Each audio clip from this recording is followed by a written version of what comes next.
안녕하세요. 오늘부터 봄이 오는 것 같습니다. 비가 오네요. 네.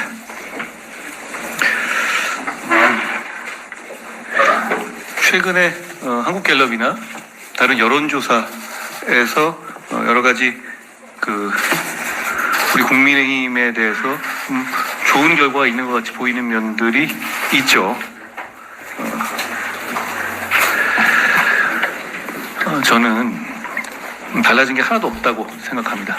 우리가 아직도 어렵고 우리가 아직도 쫓는 입장입니다. 지금부터 더 열심히 잘하자는 말씀을 드립니다. 국민은 위대하고 정치는 국민의 도구일 뿐입니다. 그렇기 때문에 우리 국민의힘은 국민을 정말 두려워하고 국민의 눈치를 보는 정치를 하겠습니다. 우리 국민의힘은 국민들께서 어쩔 수 없어서 찍는 게 아니라 국민들로부터 진짜 사랑받고 싶습니다. 국민들께 진짜 잘하고 싶다는 말씀을 드립니다. 우리는 아직 멀었고요. 저부터 모든 것을 내려놓고 더 잘하겠다는 말씀 드립니다. 제가 처음 이 직을 수락하는 즈음에 9회 말 투아웃에 투스트라이크라는 말씀을 드렸거든요. 지금 우리 국민의힘의 상황은 그때하고 달라진 것이 하나도 없습니다. 우리 모두가 국민만 바라보고 뛰어야 한다는 말씀을 드립니다.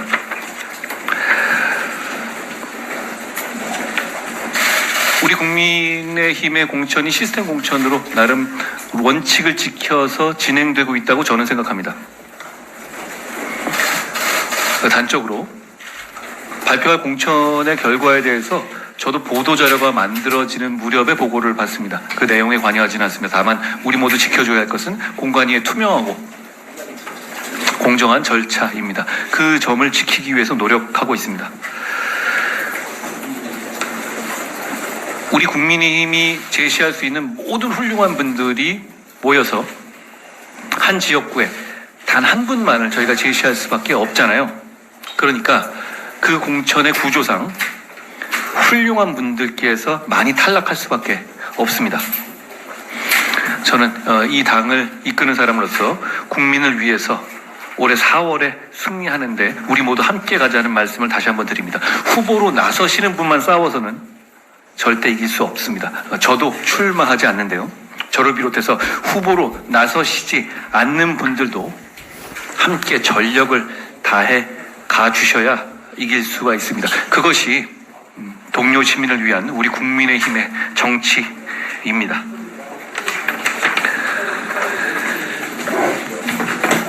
비례정당 관련해서 잠깐 말씀드립니다. 지금 현재 민주당 계열의 비례 후보 결정 과정을 보면 그야말로 난삽한 복마전이라고 할 수 있습니다. 종북으로 헌법재판소에서 해산된 정당의 후신이 비례정당의 연합 과정에서의 협력 등을 근거로 해서 지역구 15석을 내놓아라 라는 식의 음험한 뒷거래들이 이루어지고 있다는 보도가 있습니다. 그리고 그 내용들이 민주당에 의해서 제대로 부인되고 있지 않는 것을 봐도 사실에 가까운 것으로 보입니다. 그런 음험한 뒷거래에 정작 주권자 국민은 어디에도 없습니다. 그런 식의 정치는 주권자 국민을 배신하는 정치라고 생각합니다. 저희는 그렇게 하지 않겠습니까? 저희는 피치 못할 사정으로 저희가 플랜 B로서 비례정당을 준비하고 있는데요. 그 비례정당은 바로 우리 국민의 힘에서 제시할 수 있는 우리 국민의힘 후보를 제시할 수로서 비례 후보를 제시할 때가 똑같은 기준으로 간명하고 투명하게 운영될 것이라는 말씀을 드립니다. 그러니까 우리의 비례정당은 민주당 계열의 비례정당처럼 조국 같은 사람, 창원 간첩당 관련 단체의 사람, 종북으로 해산된 정당의 후신 관련한 사람들, 이런 사람들이 뒷구멍으로 공천되는 통로로 활용되지 않을 겁니다. 정확하게 우리 국민의 힘이라면 제시할 만한 분들을 똑같은 기준에서 국민들께 제시할 것이라는 말씀을 드립니다.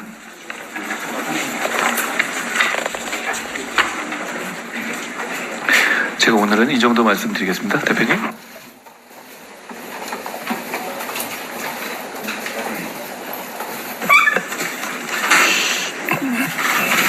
최근 민주당은 전화 컷오프, 밀실회의 등 무늬만 시스템 공천으로 당내 민주주의의 실종을 여실히 드러내고 있습니다.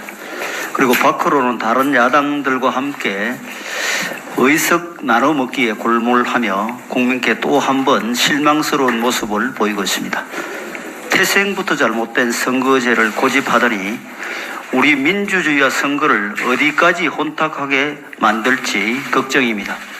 사실상 위성정당인 비례연합정당을 통해 반미 종북 괴담 세력과 시위 선동꾼들을 불러들이더니 진보당과 지역구 및 비례의석을 주고받기 위한 본격적인 논의를 시작했다고 합니다. 녹색정의당은 또 민주당의 통합비례정당에 참여를 거부하면서도 접전지에서 지역구 연대는 바람직하다는 입장을 발표했습니다.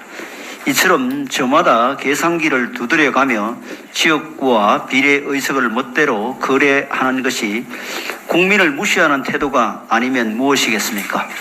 지금 민주당을 비롯한 야당들은 이해관계와 덕실 계산에만 매몰된 나머지 공천의 기본을 놓치고 있습니다. 유권자들을 선거에 도장 찍는 존재로밖에 여기는 것이 아니라면 이렇게 해서는 안 되는 것입니다. 비전과 정책을 개발하고 훌륭한 인물을 공천하여 국민께 다양한 선택지를 제공하는 것은 선거에서 정당이 해야 할 중요한 역할입니다. 이런 정치의 정도를 거스리고 비례 순번 거래와 지역구 나눠먹기 등 야합에 몰두하는 야당들이 앞으로 얼마나 더 국민의 눈살을 찌푸리게 만들지 걱정스럽습니다. 우리 국민의 힘은 이런 혼란에 휩쓸리지 않고 오직 국민만을 바라보며 좋은 정책과 인물로 선거에 임하겠다는 약속을 드립니다.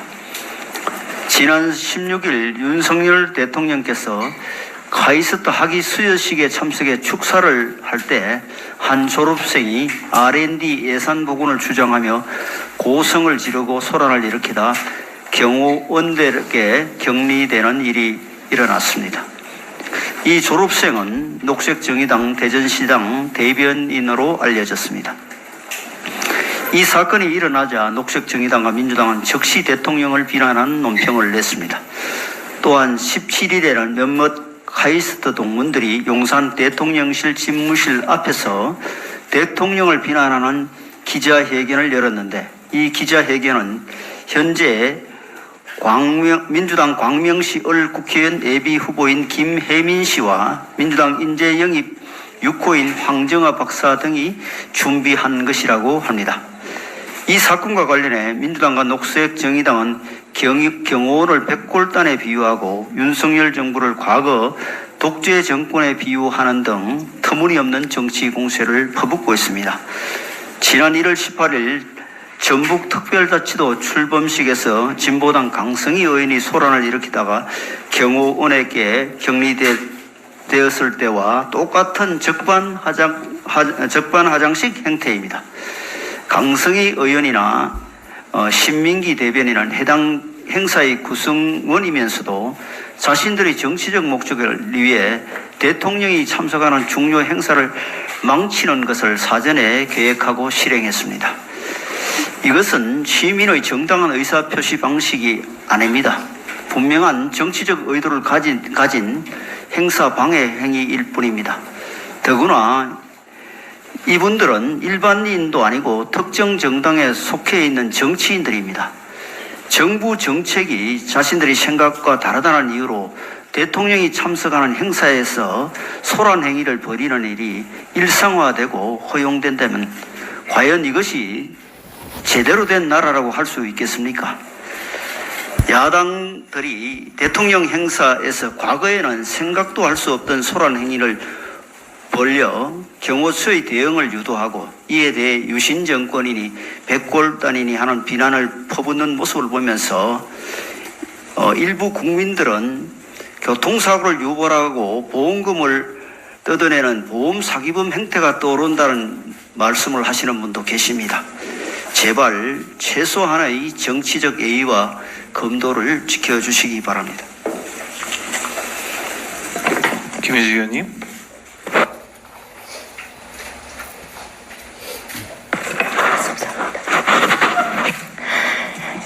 언어는 민주주의와 정치를 움직이는 힘입니다. 그리고 정치인은 말을 통해 상대방을 설득하고 갈등을 조정하며 미래를 제시해야 하는 책무를 가진 국민의 공복입니다. 하지만 22대 총선을 앞두고 혐오 표현, 차별을 조장하는 표현, 이런 잘못된 비유 등 일부 정치인들의 막말이 또다시 고개를 들기 시작해서 제가 오늘 발언을 하게 되었습니다.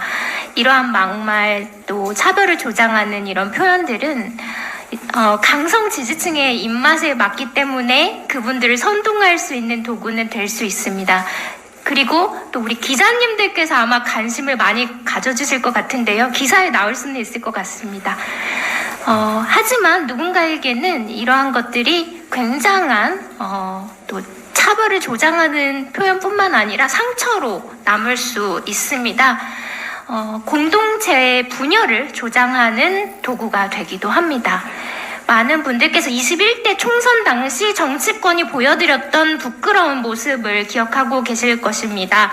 당시 더불어민주당 대표님께서는 당의 공식 유튜브 채널에서 선천적 장애인의 의지가 약하다라는 모욕적 발언으로 장애인과 그 가족들의 우려를 이렇게 높였던 적도 있습니다. 저 또한 비판한 적이 있었고요. 제가 선천 장애인이기 때문이 아닙니다. 선천, 후천, 이거 또 분열을 일으키는 조장할 수 있는 발언도 될 수 있었지만 사실 이게 선천이냐 후천이냐에 따라서 의지의 약하고 강함이 정해지는 것은 아니지 않습니까?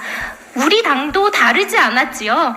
후보님께서 세월호 유가족 비하 발언을 하셔서 국민들의 우려와 실망을 일으키기도 하셨습니다. 절제된 언어로 우리가 나아가야 하는 길을 제시하고 증오와 배제의 언어를 몰아내는 것은 정치의 소명입니다. 그리고 이런 소명을 실천하는 원동력은 법률과 제도가 아닌 정치인들의 상식과 그리고 우리 동료 시민들의 공동체 의식입니다.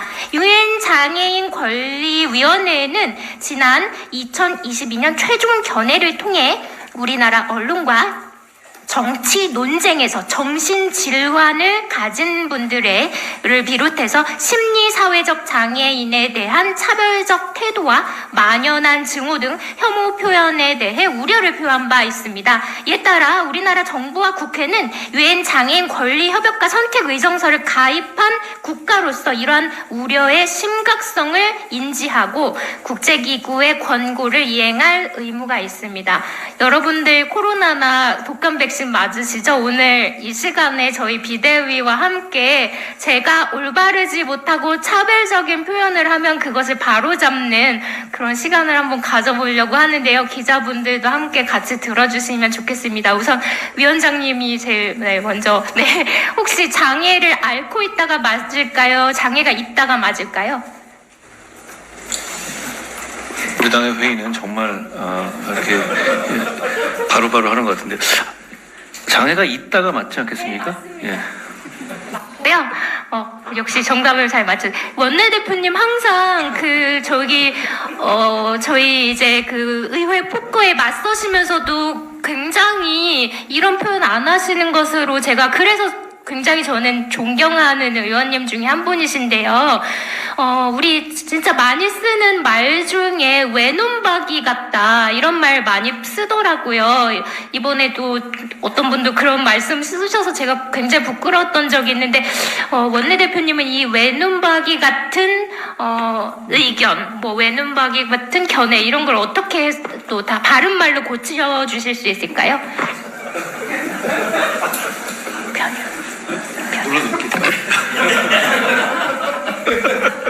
오늘 대표님 조금 전에 나오셨어요. 옆에 아니 우리 약간 팁을 주는데 편협된. 네, 맞습니다. 그리고 우리 김경률 비대위원. 김경률 비대위원님께서는 이제 회계랑 관련이 있어서 돈과 좀 연관이 있으실 것 같아서 눈먼 돈을 또 어떻게 바로 잡아주실 수 있을까요? 저는 정말 평소에 많이 쓰는 표현인데 주인 없는 돈? 네, 출처를 알 수 없는 의심스러운 돈. 네, 죄송합니다. 길어졌게 됐는데요. 또 우리 구자룡 비대위원님 마지막으로 여쭤볼게. 다들 긴장하시는 것 같아서 혹시 절름발이 행정 이 표현 어떻게 바로 잡아주실 수 있을까요? 그러니까 협의가 제대로 되지 않고 따로 노는 것을 표현한 것 같은데 불균형 행정 뭐 이 정도. 그렇죠. 우리 비대위원님들께서는 제가 말씀드리지 않아도 위원장님부터 한 분 한 분이 다 올바른 언어를 실천하시는 그런 비대위예요. 그래서 제가 굉장히 자랑스럽고요. 제가 지적하지 않아도 돼서 너무 감사하고요. 혹시라도 이런 은유나 직유를 사용하고자 하실 때는 원관념과 보조관념에 본인의 이름을 넣어주세요. 그랬을 때 내가 기분이 나쁘지 않다? 그럼 쓰셔도 됩니다. 근데 뭔가 기분이 좀 껄끄럽다? 그러면 절대 쓰시면 안 됩니다. 네, 국민의힘은 자기 진영에 안주하면서 상대방을 비난하는 데 함몰된 정치, 그리고 자신의 인지도를 높이기 위해서 막말 마케팅을 하는 정치와 맞서 싸우겠습니다. 아울러 우리가 가지고 있는 상식과 공동체의식 그리고 미래를 제시하는 정치가 22대 국회에 굳건히 자리 잡을 수 있도록 최선을 다하겠습니다. 감사합니다. 고맙습니다. 김혜지 의원님 말씀 주셨는데요. 앞으로 몇 달 동안이 정말 뜨거운 시기가 될 거기 때문에 사람이 사실 뜨거우면 말이 좀 더 세지잖아요.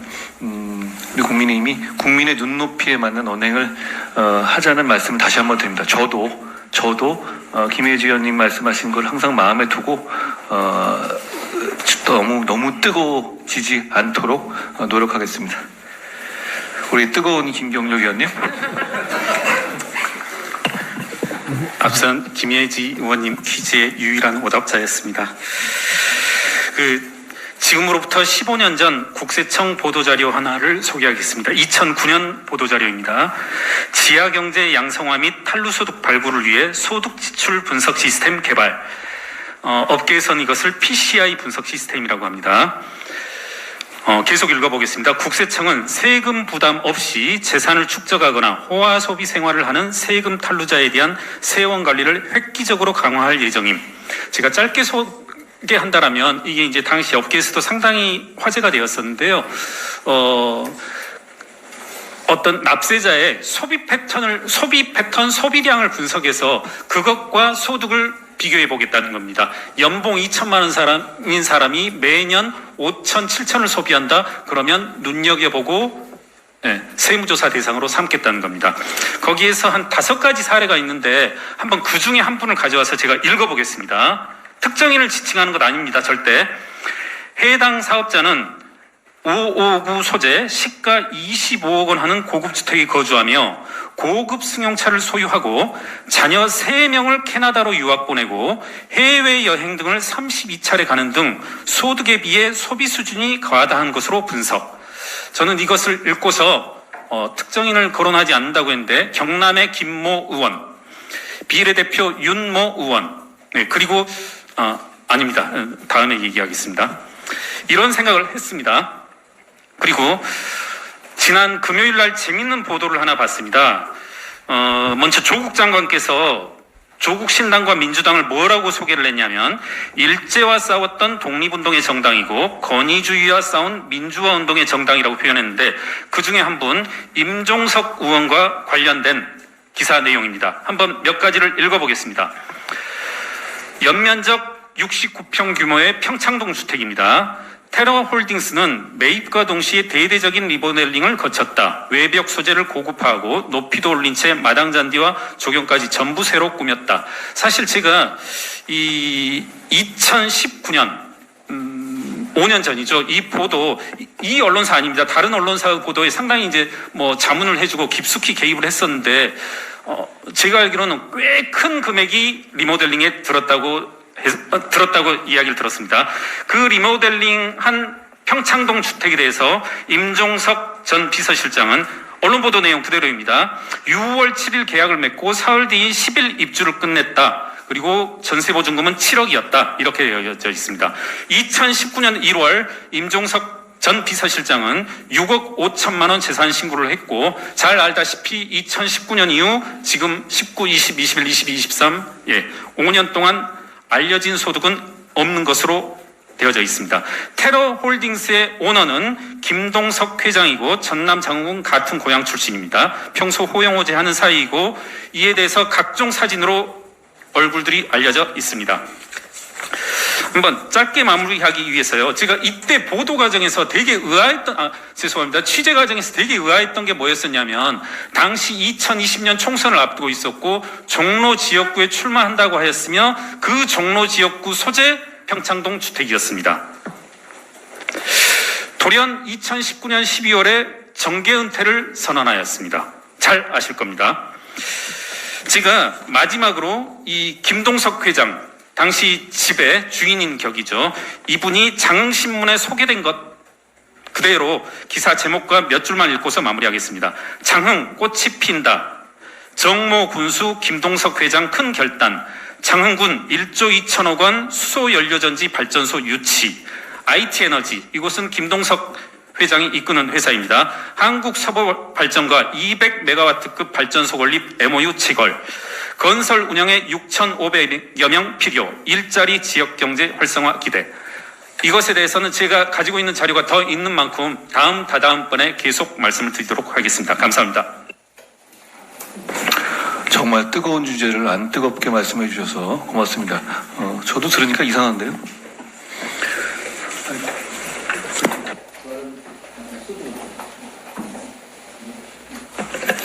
제가 아까 메시지 중에 수정 한 가지 하겠습니다.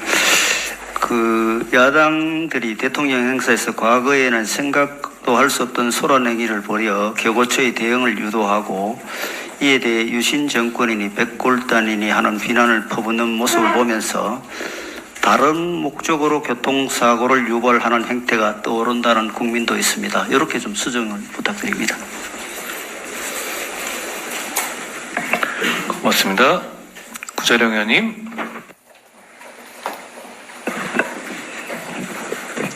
네, 안녕하세요. 구자령입니다. 지금 공천과 선거운동이 한참 진행되고 있습니다. 저도 지역구에서 명함을 나눠드리고 있습니다.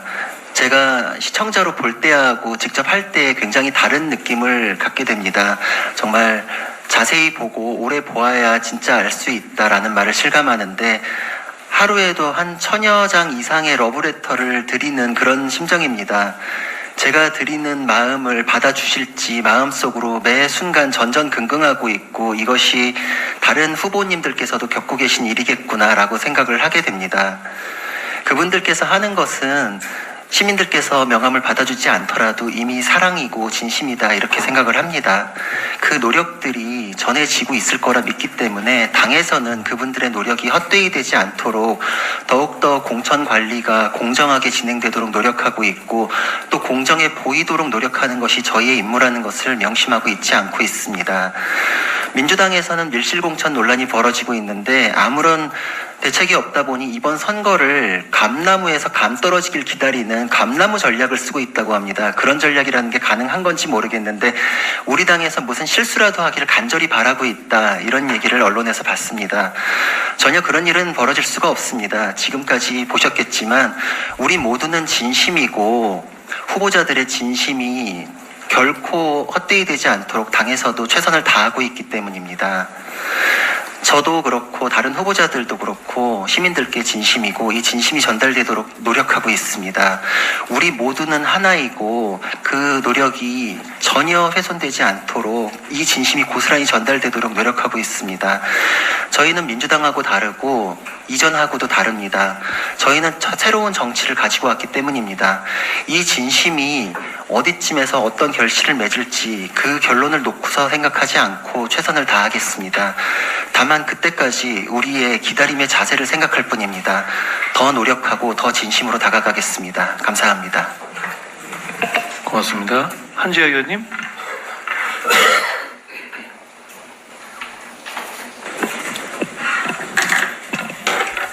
복지부와 의료계 간의 대치가 극심해지고 있습니다. 복지부가 사상 최대 규모의 의대 정원 확대를 전격 발표한 후 전공의 집단 행동이 초읽기에 들어갔습니다. 복지부는 모든 수단을 동원해 갖고 강한 대응을 얘기를 했습니다. 복지부와 의사 간 대치는 우리 사회 다른 분야의 갈등과는 또 다릅니다. 그 파장이 즉각적으로 나타나고 5,100만 국민 생명에 직접적인 영향을 줍니다. 서로를 힘으로 굴복시킨다 해도 결코 승자가 있을 수 없는 분야입니다. 의료인의 적절한 증원은 지역 간 의료 격차와 초고령 사회를 향해 가는 우리나라에 필요한 정책입니다. 하지만 그 성공을 위해서는 2월 7일 비대위 회의에서 말씀드린 바와 같이 전제 조건이 충족되어야 합니다. 가장 중요한 것은 첫째, 필수 의료 패키지의 이행, 둘째, 의대 교육의 내실화입니다. 이는 하루아침에 이루어질 수 없습니다. 65% 지원했을 때 양질의 교육을 의과대학이 온전히 감당할 수는 없습니다. 정부의 적극적인 추가 지원이 필요하고 의료 정책은 시행착오를 거쳐서는 안 되기 때문에 필요합니다. 동시에 의료인들 역시 우리 보건의료 문제점을 실질적으로 해결하기 위해 감정적인 대처보다는 정부에 무엇을 요구할 것인지, 또 의료인 스스로 우리 보건의료 미래를 위해 감수하고 희생해야 될 부분이 어떤 것인지 살펴봐야 할 것입니다. 우리 사회는 2000년 의학분업, 그리고 2020년 의대 정원 확대했다는 의료인 총파업을 겪었습니다. 그 사이에도 정부와 의사 간 크고 작은 분쟁이 있었고, 이는 보수 정부와 진보 정부를 구별하지 않았습니다.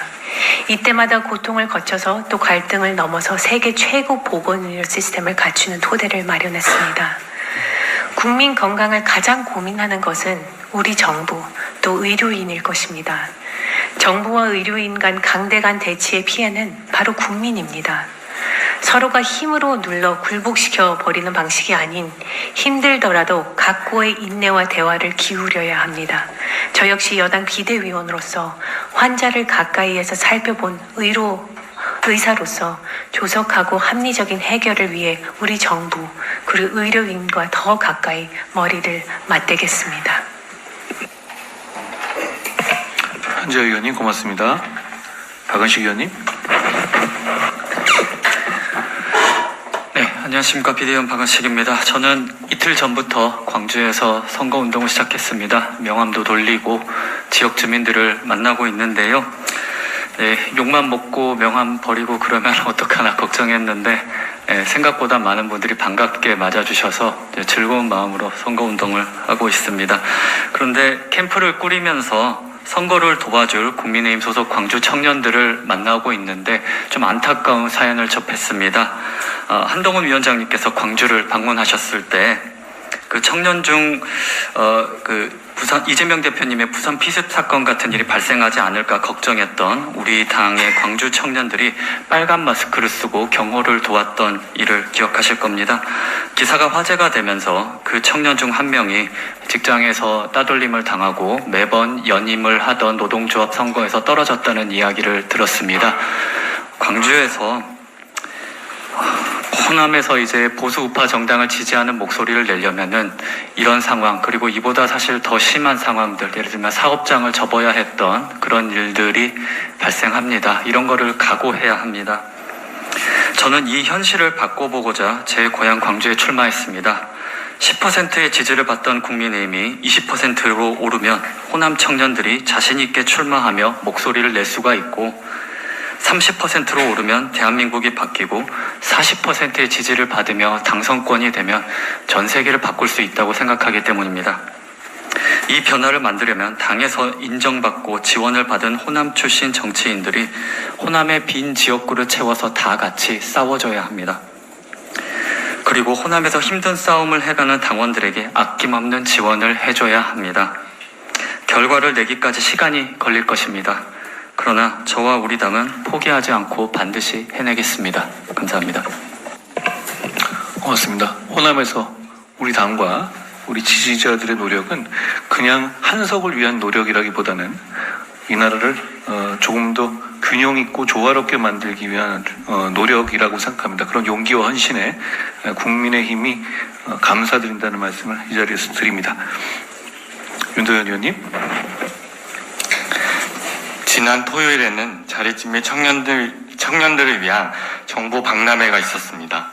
현재 정부는 매년 보호가 종료되는 2,500여 명의 자립준비 청년들을 위해 자립 정착금과 자립수당 외에도 취업과 교육 기회를 제공하고 있고 주거 안정이나 심리 정서적 안정을 지원하기 위한 노력을 확대하고 있습니다. 분명 이는 고무적이고 환영할 만한 일입니다. 그런데 여전히 주변 자립준비 청년들을 보면 자신들을 위한 정부 정책이 있는지조차 모르고 홀로 고군분투하며 살아가고 있습니다. 마치 손님이 좋아할 여러 가지 음식들을 준비해 놓고도 정작 초대에 실패하여 음식만 덩그러니 남아있는 느낌입니다. 이번 정보 박람회는 청년들이 필요한 지원 정책을 이용할 수 있도록 초대하는 자리였습니다. 위기 상황에 놓인 자립 사각지대 청년들은 정보의 접근성이 매우 낮아 지원을 받지 못하는 문제가 생각보다 매우 심각하다는 것을 다시 한번 확인하였습니다. 좋은 정책을 만드는 것도 중요하지만 이러한 정책들이 청년들의 삶에서 생명력을 갖기 위해서는 무엇보다 접근성을 높이기 위한 노력이 필요합니다. 더 이상은 정보 사각지대가 있는 청년들에게서 알아서 지원 정책을 찾아보라는 불친절을 용납하지 않겠습니다. 모든 청년들이 자신들에게 필요한 정책을 충분히 활용할 수 있도록 돕는 친절한 국민의힘이 되겠습니다. 이상입니다. 우리 역시 자립정비 청년이시기도 하고 그분들을 도와주시고 계시는 윤도현 의원께서 계시는데요. 우리가 이번에 저걸 하려는 것이죠. 그 자립준비 청년이라는 말 자체를 국민들이 모르실 수 있는데 보호종료 아동이라는 이름이 바뀐 것이죠. 보육원에서 오래 계시던 분들이 성년이 되면 일정한 액수 정도만 지원받고 밖으로 세상으로 나오시게 되는데 그분들이 겪는 여러 가지 문제점들이 어려움들이 있잖아요. 그런 분들을 지원하기 위한 것인데 우리가 이번에 준비하는 것 중에서 하나는 그분들이 이제 우리가 얘기를 들어보면 정보와 혜택에 대해서 접근하고 어떻게 하는지에 대해서 설명을 잘 못 들으시고 그리고 그거에 대해서 알아도 어떻게 하는지 엄두가 안 나서 이런 부분을 문제 제기를 많이 하셨는데 저희가 지금 그 부분에 대한 어떤 이 장치를 마련하고 있죠. 어떤 걸 마련하고 있는지 한번 잠깐 소개해 주시면 어떨까요? 우리가 마련하고 있는 현재 그 시스템에 대해서. 그러니까 분산돼 있는 정보들을 한 어떤 한 카테고리 안에서 볼 수 있도록 그런 체계를 마련하는데 이제 힘을 쏟고 있고요. 사실 지원하는 앱이 있으나 사실 다 분산되어 있는 경우가 있어요. 자립준비 청년들 안에서도 시설에서 퇴소한 청년들이 있고 또 가정위탁 청년들이 퇴소한 청년들도 있는데 주로 이제 시설 위주로 이제 돼 있다 보니까 가정위탁에서 퇴소한 청년들은 지원을 받지 못하는 경우도 많고 그런 정보를 쉽게 접근하는 데 있어서 다 흩어져 있다 보니까 그것들을 한 번에 통합해서 뭐 취업이면 취업 아니면 주거면 주거 이런 것들을 한눈에 볼 수 있는 그런 플랫폼을 우선적으로 만들려고 하고 있습니다. 그 점을 윤도현 의원님께서 하여튼 책임지고 해주십시오. 저희 당이 적극적으로 지원하겠습니다. 오늘 저희가 공개로 준비한 건 여기까지고요. 비 오는데 점심 맛있게 드십시오. 고맙습니다.